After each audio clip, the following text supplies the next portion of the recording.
Although this neighborhood may seem like a quiet and peaceful place to live, many residents are anxious about cars that speed through this intersection without a second glance.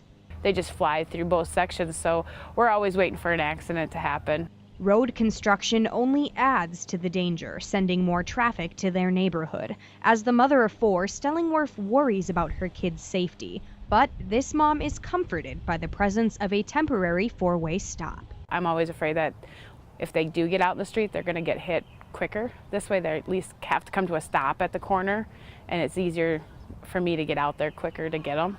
Residents in the area are concerned not only for the safety of the children living in the neighborhood, but for the safety of everyone else as well. We always worry about if someone's going to come through our living room.